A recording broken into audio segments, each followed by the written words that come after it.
जय हिंद प्यारे साथियों। Unique study with Ajay YouTube channel पर आप सभी का बहुत बहुत स्वागत है।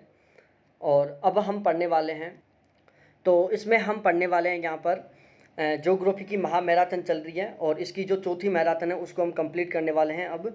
तो इसमें हम सबसे पहले पढ़ेंगे एक पुच्छ या एक पक्षीय परीक्षण। ठीक है, एक पुच्छ या एक पक्षीय परीक्षण क्या होता है? जब संपूर्ण अस्वीकरणीय क्षेत्र आवर्ती के बाएं सिरे पर स्थित होता है तो उसे वाम पुच्छ परीक्षण, लेफ्ट टेल और लोअर टेल टेस्ट भी कहते हैं। ठीक है, तो ध्यान से दोबारा सुनना कि जब संपूर्ण अस्वीकरण क्षेत्र आवर्ती के बाएं सिरे पर स्थित होता है तो उसे वाम पुच्छ परीक्षण, लेफ्ट टेल और लोअर टेल टेस्ट कहते हैं।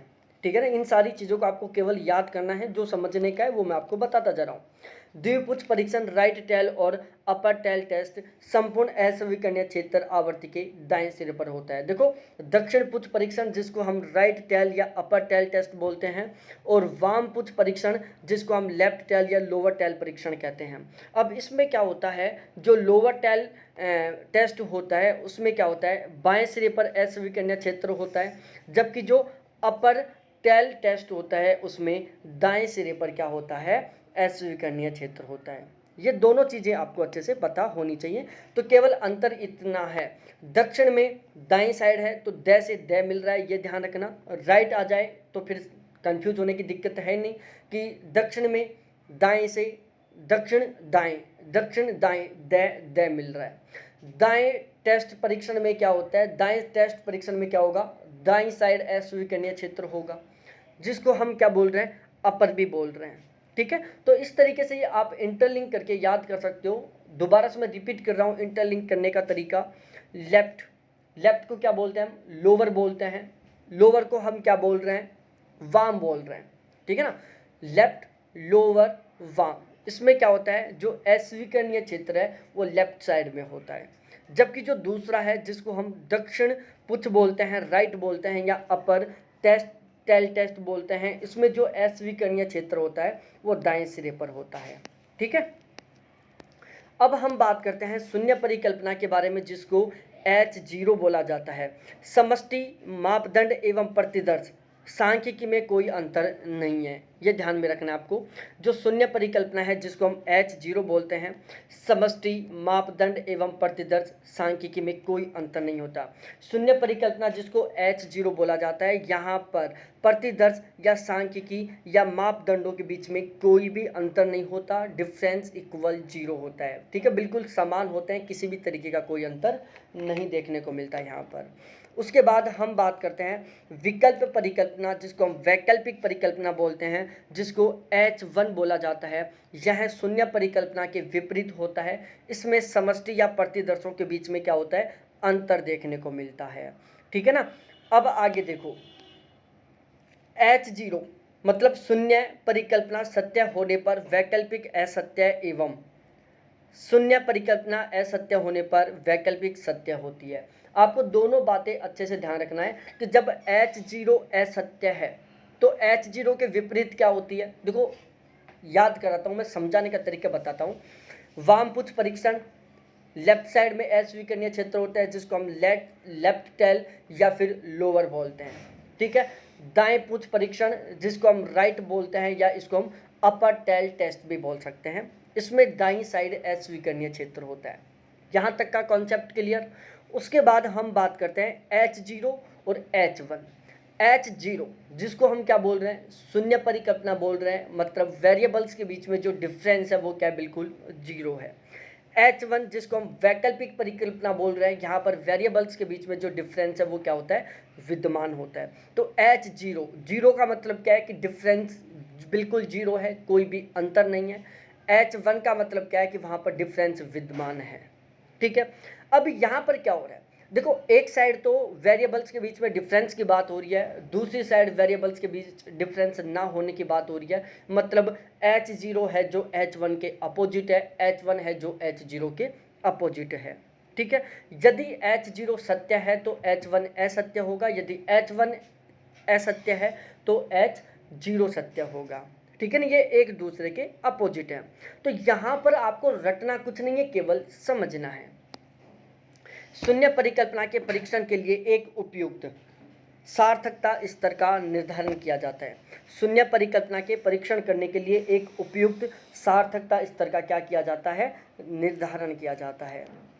टी टेस्ट की मान्यता।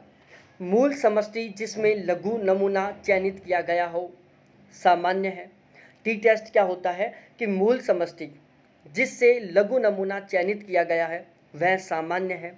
नमूना यादृच्छिक प्रतिचयन विधि द्वारा चयनित किया गया है। समष्टि का मानक विचलन अद्वितीय है।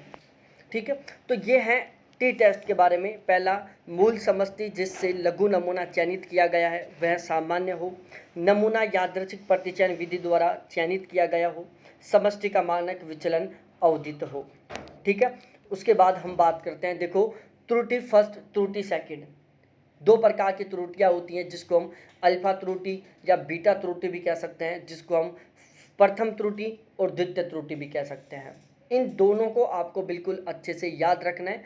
अल्फा त्रुटि, बीटा त्रुटि, प्रथम प्रकार की त्रुटि और द्वितीय प्रकार की त्रुटि, ये दोनों चीज़ें आपको अच्छे से याद रखनी है। अब हम बात करते हैं सिस्टमेटिक वे में। देखो ये जो टॉपिक है ना, कौन सा, अभी मैं जो समझा रहा हूँ इस वाली क्लास में अब तक जो मैंने पढ़ाया है, एक पुच्छ परीक्षण, द्विपुच्छ परीक्षण, लेफ्ट पुच्छ परीक्षण, राइट पुच्छ परीक्षण, टी टेस्ट और त्रुटि नंबर फर्स्ट, त्रुटि नंबर सेकंड जिसको हम अल्फ़ाबेट त्रुटि और बीटा त्रुटि बोलते हैं, ये फर्स्ट पेपर के लिए भी इम्पोर्टेंट है। तो इनको आप दोनों जगह काम आएंगे, इसलिए इनको आप बहुत ही अच्छे से याद रखना है। शून्य परिकल्पना सत्य होती है लेकिन उसे अस्वीकार कर दिया जाता है। अल्फा त्रुटि क्या होती है, जिसको हम प्रथम प्रकार की त्रुटि कहते हैं। इसमें क्या होता है कि शून्य परिकल्पना सत्य है लेकिन उसको क्या किया जा रहा है, इग्नोर किया जा रहा है, उसको अस्वीकार किया जा रहा है। भाई जब शून्य परिकल्पना सत्य है और उसको अस्वीकार किया जा रहा है तो इस स्थिति में क्या हो रही है, एक गलती हो रही है, और उस गलती को हम क्या कहते हैं, पहले प्रकार की गलती कहते हैं, उसको हम अल्फा त्रुटि कहते हैं। उसके बाद होता है कि जब शून्य परिकल्पना असत्य है लेकिन उसको हम क्या कर रहे हैं, एक्सेप्ट कर रहे हैं, उसको हम स्वीकार कर रहे हैं, तो उसको हम कहेंगे द्वितीय त्रुटि या बीटा त्रुटि। ठीक है, जब शून्य परिकल्पना असत्य है लेकिन उसे स्वीकार किया जा रहा है तो उसको हम क्या कहते हैं, द्वितीय त्रुटि या बीटा त्रुटि कहते हैं। T test. टी टेस्ट द्वारा छोटे नमूने की सार्थकता का परीक्षण किया जाता है। टी टेस्ट का उपयोग क्यों करते हैं हम, छोटे नमूने की सार्थकता का परीक्षण करने के लिए। सार्थकता का मतलब होता है कि जैसा है बिल्कुल वैसा ही होना, जैसा चाहिए बिल्कुल ठीक वैसा ही होता है, तो उसको हम सार्थक होना कहते हैं। ठीक है, तो टी टेस्ट का उपयोग किया जाता है छोटे नमूनों की सार्थकता की जांच करने के लिए।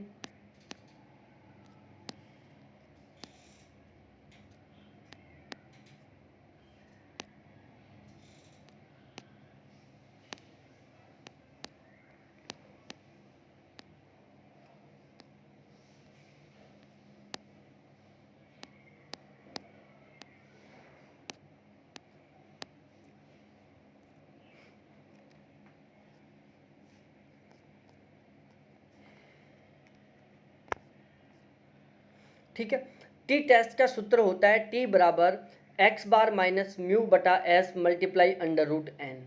ठीक है, ये किसका सूत्र है, टी टेस्ट का सूत्र है। टी बराबर एक्स बार माइनस म्यू बटा s multiply under root n, ये टी टेस्ट का फॉर्मूला है।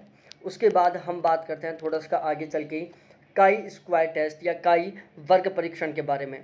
इसका प्रयोग नमूनाकरण विश्लेषण को समष्टि प्रसरण की सार्थकता का परीक्षण करने के लिए किया जाता है। काई वर्ग परीक्षण क्या होता है, इसका प्रयोग नमूनाकरण विश्लेषण को, नमूनाकरण विश्लेषण में समष्टि प्रसरण की सार्थकता का परीक्षण करने के लिए प्रयोग किया जाता है। निरूपित किया जाता है एक्स स्क्वायर जीरो द्वारा। ठीक है, जो काई स्क्वायर टेस्ट है उसको एक्स स्क्वायर के द्वारा दिखाया जाता है, ये आपको अच्छे से याद रखना है। तो मैं दोबारा से बोल रहा हूँ कि काई वर्ग परीक्षण है, जो काई स्क्वायर टेस्ट है, इसका प्रयोग नमूनाकरण विश्लेषण में समष्टि प्रसरण की सार्थकता का परीक्षण करने के लिए प्रयोग किया जाता है। इसको काई स्क्वायर टेस्ट को एक्स स्क्वायर के द्वारा रिप्रेजेंट किया जाता है। इसका प्रयोग गुडनेस ऑफ फिट परीक्षण तथा गुणों की स्वतंत्रता का परीक्षण करने के लिए उपयोग किया जाता है। काई स्क्वायर टेस्ट का प्रयोग किस में किया जाता है? गुडनेस ऑफ फिट परीक्षण तथा गुणों की स्वतंत्रता का परीक्षण करने के लिए। उसके बाद हम बात करें किसका, काई स्क्वायर टेस्ट का, तो काई स्क्वायर टेस्ट का फॉर्मूला होता है एक्स स्क्वायर बराबर सिग्मा एक्स माइनस एक्स बार का होल स्क्वायर बटा म्यू स्क्वायर। ठीक है, तो काई स्क्वायर टेस्ट का सूत्र क्या है? एक्स स्क्वायर बराबर सिग्मा एक्स माइनस एक्स बार का होल स्क्वायर बटा म्यू स्क्वायर। ठीक है, उसके बाद हम बात करें, देखो एक लघुकरण होता है, एक विवर्धीकरण होता है। लघुकरण को क्या बोलते हैं हम? रिड्यूसिंग बोलते हैं, और विवर्धीकरण को हम एनलार्जमेंट बोलते हैं।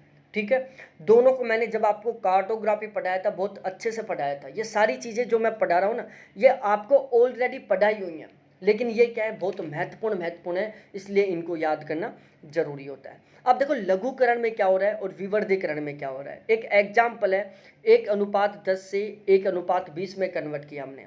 मापनी को, एक कोई मापनी थी जो 1:10,000 में थी, जिसको हमने 1:20,000 में कन्वर्ट किया, तो मापनी का वैल्यू क्या बढ़ा है? मान तो बढ़ा है, मापनी का मान बढ़ गया। कहाँ से हुआ? 10,000 से 20,000 तक चला गया, बढ़ गया ना। लेकिन यदि मैं कार्टोग्राफी के अकॉर्डिंग चलता हूँ तो यहाँ पर मापनी क्या हुई है? छोटी हुई है, मापनी छोटी हुई है ना भाई। 1:1 और 1:100, यदि मैं दोनों में अंतर करूं तो ये मापनी छोटी है और ये मापनी बड़ी है। तो हम क्या कर रहे हैं? मापनी को छोटी कर रहे हैं। ठीक है, इसमें क्या होगा? कम क्षेत्रफल में बड़ा एरिया को कवर किया जाएगा। इस स्थिति में सपोज डेट 1:10,000 की मापनी पर राजस्थान का मानचित्र बन रहा था, तो 1:20,000 की मापनी में उसी कागज पर हम भारत का मानचित्र बना देंगे। तो क्या कर रहा है? मापनी छोटी होती जा रही है भाई। ये क्या है? वृद्ध मापनी है, ये है लघु मापनी। तो क्या हो रहा है? वृद्ध मापनी से लघु मापनी की ओर जा रहा है, मतलब लघुकरण हो रहा है। विवर्धीकरण में क्या हो रहा है? ये वृद्ध मापनी है, सॉरी ये लघु मापनी है, ये बड़ी मापनी है जिसको हम वृद्ध मापनी कहते हैं। तो यहाँ पर क्या हो रहा है? लघु मापनी से हम वृद्ध मापनी की ओर जा रहे हैं, मतलब मापनी का विवर्धीकरण हो रहा है, मापनी में बढ़ाव आ रहा है। ठीक है, तो इस तरीके से आपको ध्यान रखना है। यदि मानचित्र के आकार की पूछे ना, तो यहाँ पर मानचित्र का आकार बड़ा होता है, यहाँ पर मानचित्र का आकार छोटा हो जाता है। यहाँ पर मानचित्र का आकार बड़ा होता है, यहाँ पर मानचित्र का आकार छोटा होता है, यहाँ पर बड़ा होता है। अब आप सोचोगे कि सर यहाँ पर मापनी का मानचित्र का आकार बड़ा क्यों होता है? भाई जब आपको मैं A4 साइज के पेज में एक बार तो मैं आपको जयपुर का मानचित्र दिखाऊं, उसी पेज पर मैं आपको राजस्थान का मानचित्र दिखाऊं, और उसी पेज में मैं विश्व का मानचित्र दिखाऊं, तो विश्व के मानचित्र में आप जयपुर को ढूंढ ही नहीं पाओगे। क्या हो गया? बिल्कुल छोटा हो गया, सारा एरिया छोटा छोटा हो गया। मापनी का जो वैल्यू थी वो बढ़ गई, ये हो गई वैल्यू। ठीक है ना, आप देखना भाई इसका मतलब क्या है? 1:20,000 का मतलब क्या है कि भाई यदि मापनी का रूल क्या होता है? अंश और अर्ध दोनों क्या होती है? समान इकाइयों में होती है। यदि अंश सेंटीमीटर में तो हर भी सेंटीमीटर में, अंश मीटर में तो हर भी मीटर में। तो यहाँ पर मतलब क्या है इसका कि मानचित्र में 1 सेंटीमीटर, मानचित्र की जो 1 सेंटीमीटर की डिस्टेंस है वो धरातल की 20,000 सेंटीमीटर को रिप्रेजेंट कर रही है। ठीक है, तो भाई एक साइड तो आप A4 साइज में 1 सेंटीमीटर के द्वारा 10,000 सेंटीमीटर दिखा रहे हो, वहीं उसी A4 साइज के पेज में आप दूसरी साइड 1 सेंटीमीटर में 20,000 सेंटीमीटर को दिखा रहे हो। ठीक है, तो ये होता है। तो यहाँ पर क्या हो रहा है? मानचित्र का आकार क्या होता जा रहा है? छोटा होता जा रहा है। मापनी का मान क्या होता जा रहा है? छोटा होता जा रहा है। तो इसलिए इसको हम लघुकरण कह रहे हैं। यहाँ पर मानचित्र का मान आकार बड़ा होता जा रहा है, यहाँ पर मापनी का मान बड़ा होता जा रहा है, इसलिए इसको हम विवर्धीकरण कह रहे हैं। मैंने कार्टोग्राफी में बहुत अच्छे अच्छे एग्जाम्पल के द्वारा समझा रखा है। यदि आप मेरे पेड बैच में होंगे तो वहाँ पर ये सारी चीज़ें आपको अच्छे से याद हो गई होंगी। आपको पता हो तो ये रिवीजन क्लासेस चल रही हैं। ठीक है ना, क्या चल रही है? रिवीजन क्लासेस चल रही हैं जो मैं अपने नोट्सों से पढ़ा रहा हूँ। ऐप टेस्ट, इसका प्रयोग 2 प्रसरणों के अंतर की सार्थकता का परीक्षण करने के लिए किया जाता है। ऐप टेस्ट का प्रयोग 2 प्रसरणों के अंतर की सार्थकता का परीक्षण करने के लिए किया जाता है। इसे प्रसरण अनुपात परीक्षण भी कहते हैं। F बराबर S1 स्क्वायर बटा S2 स्क्वायर। F का निकाला गया मूल्य F के सारणी मूल्य से कम हो तो परिकल्पना सत्य होगी। तथा दोनों प्रश्नों में अंतर सार्थक नहीं होगा। ठीक है ना। अरे ऐप का निकाला गया मूल्य ऐप के सारणी मूल्य से कम है तो परिकल्पना क्या होगी, सत्य होगी, तथा दोनों प्रश्नों में अंतर सार्थकता नहीं होगी। अरे भाई क्या हो रहा है ये,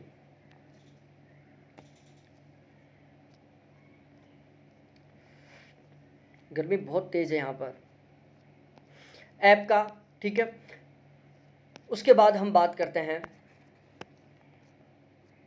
यहाँ पर देखो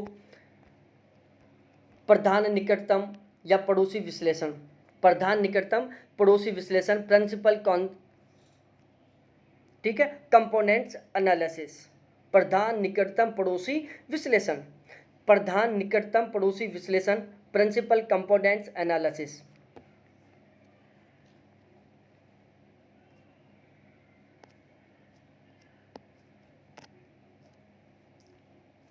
किसी भी केंद्र या उसके समीप वाले केंद्र से किसी भी दिशा में उसका क्या संबंध है। देखो प्रधान निकटतम पड़ोसी विश्लेषण, प्रिंसिपल कंपोनेंट एनालिसिस, किसी भी केंद्र का उसके समीप वाले केंद्र से किसी भी दिशा में उसका क्या संबंध है। इस विधि का सबसे पहले प्रयोग जो निकटतम पड़ोसी सूचकांक है या जो प्रिंसिपल कंपोनेंट्स एनालिसिस है, जो प्रधान निकटतम पड़ोसी विश्लेषण सूचकांक है, उनका प्रयोग सबसे पहले किसके द्वारा किया गया था, 1954 में क्लॉक व इवांस के द्वारा वनस्पति के लिए किया गया था। ठीक है ना, क्लॉक व इवांस महोदय के द्वारा 1954 में वनस्पति के वितरण के लिए सबसे पहले निकटतम पड़ोसी विश्लेषण सूचकांकों का प्रयोग किया गया था, प्रिंसिपल कंपोनेंट्स एनालिसिस का प्रयोग किया गया था। उसके बाद 1960 में डेसी महोदय ने निकटतम पड़ोसी सूचकांकों का प्रयोग सबसे पहले अधिवासों के लिए किया था। तो निकटतम पड़ोसी सूचकांकों का सबसे पहले प्रयोग वनस्पति के लिए 1954 में क्लॉक व इवांस महोदय द्वारा किया गया था। उसके बाद 1960 में अधिवासों के लिए डेसी महोदय द्वारा किया गया था। ठीक है ना, तो ये आपको अच्छे से पता होना चाहिए। प्रिंसिपल कंपोनेंट्स एनालिसिस होता क्या है, किसी भी केंद्र का उसके समीप वाले केंद्र से किसी भी दिशा में उसका क्या संबंध है। भाई ये कोई कंपोनेंट्स है, इसका इसके चारों तरफ वाली दिशा में क्या संबंध है, इसके लिए हम किसका प्रयोग करते हैं, निकटतम पड़ोसी विश्लेषण सूचकांक का प्रयोग करते हैं। भूगोल का सारांश पुस्तक किसकी है, गेटरर महोदय की है, राइन ज्योग्राफी वॉन यूरोपा होमेयर की है। भूगोल के सारांश किताब किसकी है, गेटरर की है, राइन ज्योग्राफी वॉन यूरोपा होमेयर महोदय की है।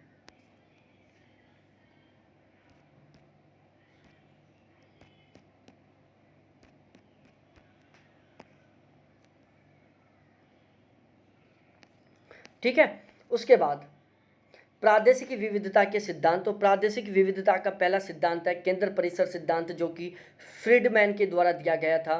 केंद्र हमेशा परिधि की तुलना में ज़्यादा शक्तिशाली होता है, केंद्र अमीर होता है तथा परिधि गरीब होती है। ये किसने कहा था, फ्रीडमैन ने कहा था। अपने कौन से सिद्धांत में कहा था, केंद्र परिसर सिद्धांत में कहा था। संचयी परिणामी मॉडल किसने दिया था, हर्ट्जमैन ने दिया था। संचयी परिणामी मॉडल हर्ट्जमैन ने दिया था। व्यापार एवं धनी लोगों के ऊपर लगाए गए कर घटाने से अल्पावधि में व्यापार में निवेश को बढ़ावा मिलता है, जिससे समाज को दीर्घावधि में लाभ मिलता है। ठीक है ना, तो संचयी परिणामी सिद्धांत हर्ट्जमैन के द्वारा दिया गया था। व्यापार एवं धनी लोगों के ऊपर लगाए गए कर घटाने से अल्पावधि में व्यापार में निवेश को बढ़ावा मिलता है, जिससे समाज को दीर्घावधि में लाभ मिलता है। ठीक है ना, तो ये दो सिद्धांत है प्रादेशिक विविधता के सिद्धांत है।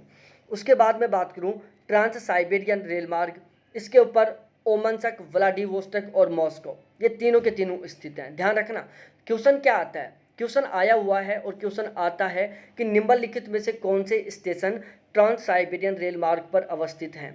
तो ओमनसक, व्लादिवोस्टोक और मॉस्को तीनों के तीनों कहाँ पर हैं, ट्रांस साइबेरियन रेल मार्ग पर अवेलेबल हैं। राइन बीपा बॉक्साइट के उत्पादन के लिए प्रसिद्ध है। ठीक है ना, राइन और बीपा किसके लिए प्रसिद्ध है, बॉक्साइट के उत्पादन के लिए प्रसिद्ध है। किंटा घाटी टिन के उत्पादन के लिए प्रसिद्ध है। पेराक टिन के उत्पादन के लिए प्रसिद्ध है। सान मैनुअल तांबे के उत्पादन के लिए प्रसिद्ध है। दुर्बान ऑयल के उत्पादन के लिए प्रसिद्ध है, जो कि सऊदी अरब में है। ठीक है ना। तो ये आपको स्टेप बाय स्टेप याद रखना है कि राइन पीपा बॉक्साइट के उत्पादन के लिए प्रसिद्ध है, किंटा घाटी टिन के लिए प्रसिद्ध है, पेराक टिन के लिए प्रसिद्ध है, सान मैनुअल तांबा के लिए प्रसिद्ध है, दुर्बान जो कि ऑयल उत्पादन के लिए प्रसिद्ध है, सऊदी अरब में है। ठीक है। अमेरिका कृषि का हृदय किसको कहा जाता है? कपास पेटी को कहा जाता है।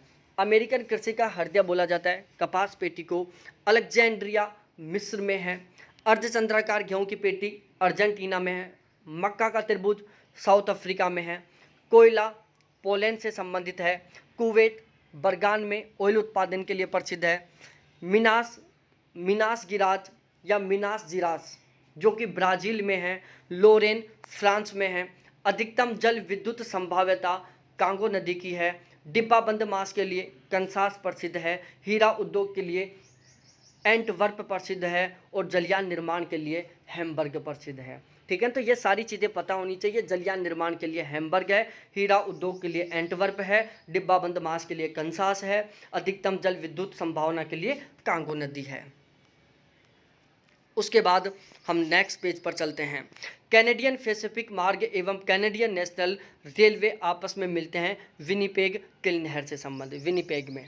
ठीक है ना। जो कैनेडियन पैसिफिक मार्ग है और कैनेडियन नेशनल मार्ग है, कैनेडियन पैसिफिक मार्ग और कैनेडियन नेशनल रेलवे, ये आपस में दोनों के दोनों विनिपेग में मिलते हैं। उसके बाद मैं बात करता हूँ गुणोत्तर माध्य। गुणोत्तर माध्य का सूत्र है √n x1 × x2 × x3 ... xn। हरात्मक माध्य का सूत्र है 1/x1 + 1/x2 + 1/x3 ... 1/x1/n। ये हरात्मक माध्य का सूत्र है। बहुलक सर्वाधिक आवर्ती वाली संख्याएं। बहुलक में क्या होती है? सर्वाधिक आवर्ती वाली संख्याएं, जैसे 2, 4, 5, 4, 6। अब देखो इसको याद निकालने का तरीका बताता हूँ मैं। बहुलक निकालने का तरीका क्या होता है? जैसे ये कोई सीरीज दी हुई है 2, 4, 5, 4, 6, 5, 4, 3, 2, 1, 4 और इसका बहुलक निकलवाए। यह कोई एग्जाम्पल दे दिया और क्वेश्चन आ जाए कि इसका बहुलक निकालो, तो इसका एक सिंपल सा तरीका है कि जो संख्या सबसे ज़्यादा बार रिपीट हो रही है वही क्या होगी? बहुलक होगी। यहाँ पर जो 4 है वो बार बार रिपीट हो रहा है, इसलिए 4 यहाँ पर क्या है? बहुलक है। फॉर्मूला है Z = L + F0/F0 + F2 × I। ठीक है। यह बहुलक का सूत्र है, फॉर्मूला है बहुलक का।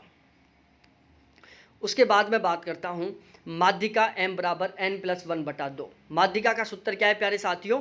m = n + 1/2 माध्यिका का फॉर्मूला है। अब मैं यदि एक एग्जाम्पल दूं 5 + 5 7 9 11 13 15 17, इसका माध्यिका निकालो। तो इसका माध्यिका कैसे निकालोगे? सबसे पहले काउंट करो कितने नंबर है इसमें। 1 2 3 4 5 6 7, टोटल कितने नंबर है? 7। तो यहाँ पर हमारे पास n की वैल्यू क्या आ गई? 7 आ गई। 7 + 1/2 8/2 = 4। ठीक है। हमारे पास क्या है? 4। अब इस सीरीज में देखो कि चौथे नंबर पर कौन सा है? पहला, दूसरा, तीसरा और चौथा। चौथे नंबर पर कौन है? 11 है। ठीक है। तो ये आ गया इसका आंसर। तो माध्यिका का आंसर क्या हुआ? 11 हुआ। अब निकालना आ गया माध्यिका। दोबारा से मैं समझा देता हूँ माध्यिका कैसे निकालते हैं। 2021 वाले पेपर में भी एक माध्यिका का सूत्र आया था। ठीक है ना। मॉर्निंग वाली शिफ्ट थी जिसमें एक माध्यिका का क्वेश्चन आया था और उसमें माध्यिका निकालनी थी। टेबल वाला क्वेश्चन था, DI टाइप का, लेकिन उसमें माध्यिका निकलवाया था वो। m = n + 1/2, ये माध्यिका का फॉर्मूला है। ये कोई सीरीज है जैसे 5 7 9 11 13 15 17। अब इसमें n का मतलब क्या होता है? यहाँ पर n का मतलब होता है number of series, number of variables या नंबर ऑफ काउंटिंग। तो यहाँ पर कितने नंबर हैं? टोटल 7 नंबर हैं। तो n का वैल्यू 7 आ गया। 7 + 1/2 मतलब 4 आ गया। तो अब हमें फाइंड आउट करना है कि इस सीरीज में चौथे नंबर पर कौन है। चौथे नंबर पर कौन है? पहला, दूसरा, तीसरा और चौथा। चौथे नंबर पर 11 है, इसलिए इसका माध्यिका क्या होगा? 11 होगा। सिंपल सा तरीका है, मैंने बता दिया, समझा दिया। अब गुणोत्तर माध्य, हरात्मक माध्य, बहुलक और माध्यिका, यदि इससे रिलेटेड कोई भी क्वेश्चन पूछता है एग्जाम्पल वाला, आपका किसी भी हाल में गलत नहीं होना चाहिए। ठीक है ना। गुणोत्तर माध्यम में क्या करना है भाई, जैसे ये कोई सीरीज दी हुई है 1, 9, 16, 15, 20, 31, भाई ये x1 का मान है, ये x2 का है, ये x3 का है, ये x4 का है, ये x5 का है, ये x6 का है। इसको इस फॉर्मूले में रखो, सोल्व करो, ठीक है। हरात्मक माध्य निकालना है तो भी वही है, x1, x2, x3, x4, x5 इसकी वैल्यू दी हुई होगी, उसको फिलअप करो, सोल्व करो। माध्यिका कैसे निकालते हैं मैंने समझा दिया, बहुलक कैसे निकालते हैं मैंने समझा दिया। अब यहाँ पर देखते हैं, देखो यह है निकटतम पड़ोसी विश्लेषण सूचकांक, जो मैंने अभी बताया था आपको कि निकटतम पड़ोसी जो विश्लेषण सूचकांक है, जिसका सबसे पहले प्रयोग क्लॉक और इवांस मोदे द्वारा 1954 में वनस्पति के लिए किया गया था, उसके बाद 1960 में डेसी मोदे के द्वारा किया गया था। इतनी बातें मैंने आपको पहले बता दी थी। अब यहाँ पर देखो यदि वैल्यू 0.00 से 0.09 के बीच में होता है तो उसे हम पूर्ण सेकेंद्रण कहते हैं। यदि वैल्यू 0.10 से 0.50 के बीच में होता है तो उसको हम उच्च सेकेंद्रण कहते हैं।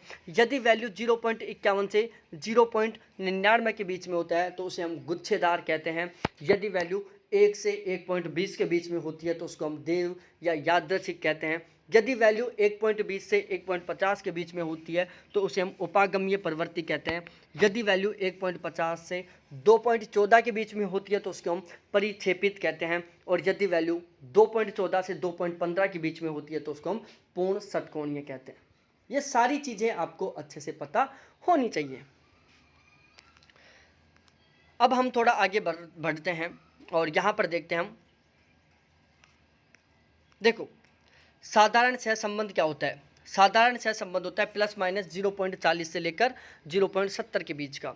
सहसंबंध ज्ञात करने के लिए प्रमुख विधियां हैं जो हमें अच्छे से पढ़नी है कि सहसंबंध ज्ञात करने के लिए कौन कौन से मेथड हैं। सबसे पहले कुछ गणितीय विधियां हैं, मैथमेटिकल मेथड्स हैं सहसंबंध निकालने के लिए।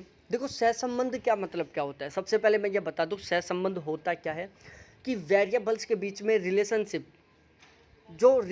है वेरिएबल्स के बीच में।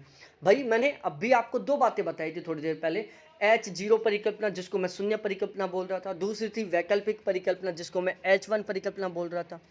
तो जो शून्य परिकल्पना थी वो क्या रिप्रेजेंट कर रही है कि वेरिएबल्स के बीच में कोई किसी प्रकार का अंतर नहीं है, मतलब वेरिएबल्स के बीच में कोई किसी प्रकार का संबंध नहीं है।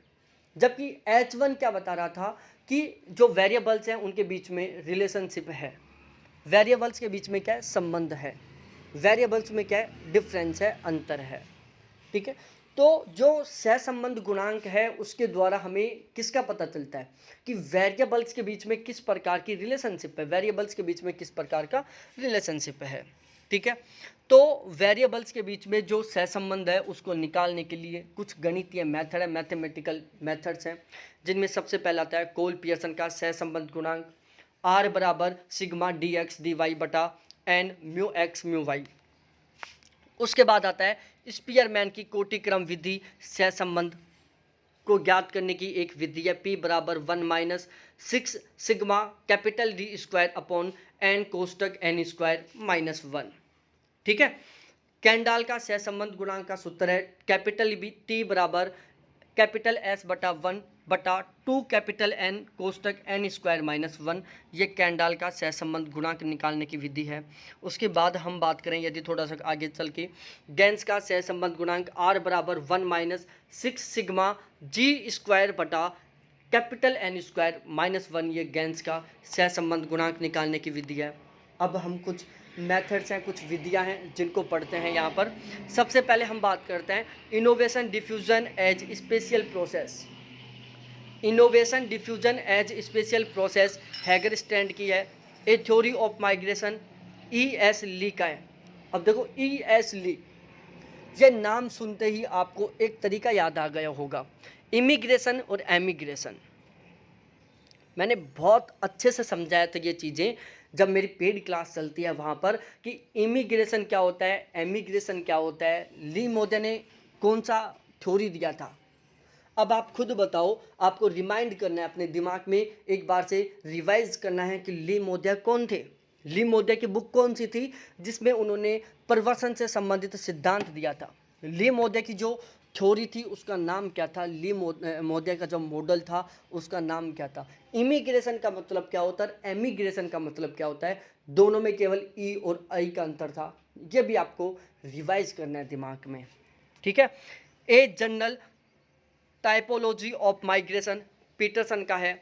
लॉ ऑफ माइग्रेशन रेवेस्टिन का है। Behaviour aspect of the decision to migrate Wolpert का है। The hypothesis of the mobility transition जो कि जेलेंस्की का है, ठीक है। The hypothesis of the mobility transition जो कि जेलेंस्की का है। उसके बाद हम बात करते हैं प्रवंसन से संबंधित कुछ सिद्धांत हैं उनके बारे में, कि प्रवंसन से संबंधित कौन कौन से सिद्धांत हैं। देखो ये इस तरीके का जो है ना वो आपका पूरे तरीके से रिवाइज करवा देगा, और पूरे कॉन्फिडेंस के साथ कह रहा हूँ मैं। यदि ये महामैराथन वाली जो क्लास देख लोगे ना आप, यहाँ से कम बता रहा हूँ मैं 60 क्वेश्चन आएंगे, कम से कम 60 क्वेश्चन मैं लिख के दे दूंगा आपको, बिल्कुल पॉइंट टू पॉइंट मैच करवाऊंगा मैं, ठीक है ना। प्रवसन से संबंधित सिद्धांत जिसमें सबसे पहला आता है न्यूनतम परिवार सिद्धांत। किसने दिया था ये आपको बताना है, मैं नहीं बताऊंगा यहाँ पर न्यूनतम परिवार सिद्धांत किसने दिया था, ठीक है। यांत्रिक संरचनात्मक मॉडल जी के जिफ महोदय ने दिया था। अंतराली अवसर सिद्धांत स्टोफर ने दिया था। गतिशील संक्रमण सिद्धांत जेलेंस्की ने दिया था। स्पर्धात्मक स्थानांतरण सिद्धांत स्टोफर ने दिया था। क्षेत्रीय अंतःक्रिया संकल्पना जिसको व्यवहारवादी मॉडल बोलते हैं हैगरस्टेन ने दिया था। न्यूनतम प्रयास सिद्धांत जिफ ने दिया था। व्यवहारवादी मॉडल हैगरस्टेन और वॉलपॉट ने दिया था, ठीक है। नेचर ऑफ सिटीज किसकी है, हैरिस उल्मान से संबंधित है। नेचर ऑफ सिटीज पुस्तक किसकी है, हैरिस और उल्मान से संबंधित है। न्यूनतम परिश्रम मॉडल जिफ का है। स्थानिक उपयोगिता मॉडल है तथा क्रियात्मक स्पेस मॉडल जूलियन वॉलपॉट का है। न्यूनतम परिसर मॉडल जिफ का है। स्थानिक उपयोगिता तथा क्रियात्मक स्पेस मॉडल जूलियन वॉलपॉट का है। मोबेगुंजे का ग्राम टू नगर प्रवास मॉडल, मोबेगुंजे का ग्राम से नगर की ओर प्रवास मॉडल। उसके बाद मैं बात करता हूँ नगर प्रभाव क्षेत्र अमलैंड से संबंधित है। नगर प्रभाव क्षेत्र पर अध्ययन किसने किया था, अमलैंड ने किया था। सिटी रीजन किससे संबंधित है, डिकिंसन से संबंधित है। मोन मॉडल किसके द्वारा दिया गया था, बर्गस और हॉयट के द्वारा दिया गया था। और मोन मॉडल में एक बात बोली गई थी कि पश्चिमी भाग में वायु शुद्ध होती है जबकि पूर्वी भाग में वायु अशुद्ध होती है। क्वेश्चन आया हुआ है यहाँ से कि मोन मॉडल के अकॉर्डिंग कौन से भाग में हवा शुद्ध होती है, पश्चिमी भाग में हवा शुद्ध होती है, पूर्वी भाग में हवा अशुद्ध होती है। पश्चिम से पूर्व की ओर चलने वाली हवाएं शुद्ध होती हैं, पूर्व से पश्चिम की ओर चलने वाली हवाएं अशुद्ध होती हैं। मोन मॉडल किसके द्वारा दिया गया था, मोन महोदय के द्वारा दिया गया था। ध्यान रखना मोन मॉडल मोन महोदय के द्वारा दिया गया था जो कि बर्गस और हॉयट के मॉडल पर आधारित था, ठीक है ना। यहाँ से 3-4 बातें पता चल रही हैं कि जो मोन मॉडल था वो बर्गस और हॉयट के मॉडल पर आधारित था जो कि मोन महोदय के द्वारा दिया गया था। मोन मॉडल किसने दिया था, मोन महोदय ने दिया था जो कि बर्गस और हॉयट के मॉडल पर आधारित था। मोन मॉडल बात करता है कि पश्चिमी भाग में हवा शुद्ध होती है, पूर्वी भाग में अशुद्ध होती है। सामाजिक क्षेत्र विश्लेषण विधि मडी महोदय के द्वारा 1969 में दी गई थी। सामाजिक क्षेत्र विश्लेषण विधि मडी महोदय के द्वारा 1969 में दी गई, जिसमें टोटल 3 फैक्ट थे, पारिवारिक अवस्था, आर्थिक अवस्था और मानव जातीय अवस्था। पारिवारिक अवस्था, आर्थिक अवस्था और मानव जातीय अवस्था। नगर प्रभाव क्षेत्र के सीमांकन की विधियां, तो नगर प्रभाव क्षेत्र के सीमांकन की विधियां टोटल 4 हैं। पहला अनुभवात्मक या गुणात्मक विधि, दूसरा सैद्धांतिक या सांख्यिकी विधि, तीसरा निश्चयवादी विधि और चौथी प्रसंभववादी विधि, ठीक है। तो नगर प्रभाव क्षेत्र के सीमांकन की टोटल 4 विधियां, अनुभवात्मक जिसको हम गुणात्मक विधि कहते हैं जो कि अनुभव पर आधारित है, गुणों पर आधारित है। सैद्धांतिक या सांख्यिकी विधि जो कि सिद्धांत पर आधारित है, संख्याओं पर आधारित है। निश्चयात्मक विधि है और प्रसंभववादी विधि है। प्रसंभववादी विधि हप महोदय के द्वारा दी गई थी। P1 बराबर N1 बटा ST1 या NX बटा सिग्मा TX। कोटि आकार नियम 1913 में ओयरबॉक महोदय द्वारा दिया गया था, 1949 में जिफ महोदय द्वारा दिया गया था, ठीक है ना। तो कोटि आकार नियम सबसे पहले 1913 में ओयर बोस ने दिया था, 1949 में जिफ मोदे ने दिया था। कोटि आकार नियम का सूत्र है पी आर बराबर पी आई बटा आर, ठीक है। अब देखो इसके द्वारा एक चीज ध्यान रखना, इस टाइप का क्वेश्चन पूछ चुका है। क्या पूछा है मैं बताता हूँ। दूसरी कोटि की जनसंख्या बराबर प्रथम कोटि के नगर की जनसंख्या की आधी, तीसरी कोटि नगर की जनसंख्या बराबर प्रथम कोटि की नगर की जनसंख्या की आधी। क्वेश्चन क्या आता है, माना किसी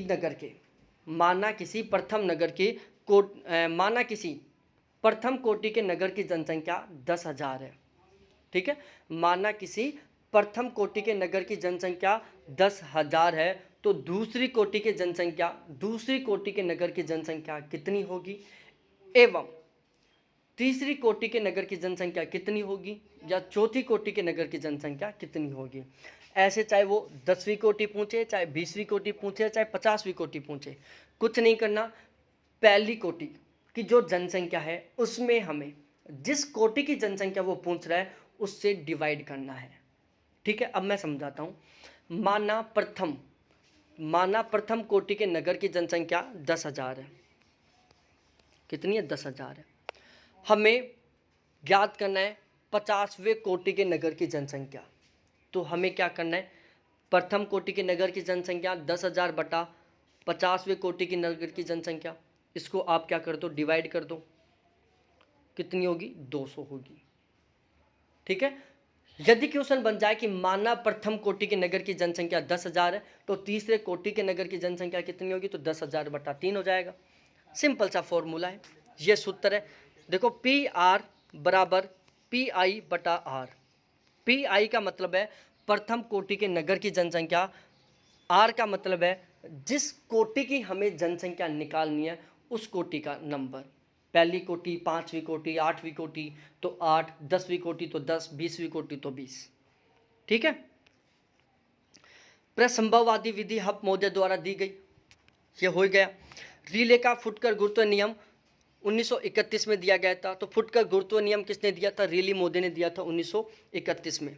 अलगाव बिंदु नियम कैनवर्स मोदी के द्वारा 1949 में दिया गया था। रेली के फुटकर गुरुत्व नियम पर ही आधारित था, ठीक है ना। तो अलगाव बिंदु नियम कैनवर्स मोदी के द्वारा 1949 में दिया गया था, और कैनवर्स मोदी का जो अलगाव बिंदु नियम है वो रेली मोदी के फुटकर गुरुत्व नियम पर आधारित है। अलगाव बिंदु नियम का फॉर्मूला क्या है, डी जे के बराबर डी आई जे बटा 1 plus under root p i बटा पी जे, ठीक है। तो अलगाव बिंदु नियम कैनवर्स ने 1949 में दिया, जो कि रेली के फुटकर गुरुत्व नियम पर आधारित है। डी जे के बराबर डी आई जे बटा 1 plus under root p i p j इसका फॉर्मूला है, ठीक है। अब लॉस और क्रिस्टोलर को मैं पढ़ाऊंगा कल, बिल्कुल इसी तरीके से एक साथ। ध्यान रखना कम से कम 60 क्वेश्चन मेरी इन मैराथनों से आएंगे। तो आप अनुमान लगा सकते हो कि जो मैं मैराथन करा रहा हूँ इनसे 60 क्वेश्चन आ रहे हैं, तो मेरे नोट्सों से कितना क्या होने वाला है।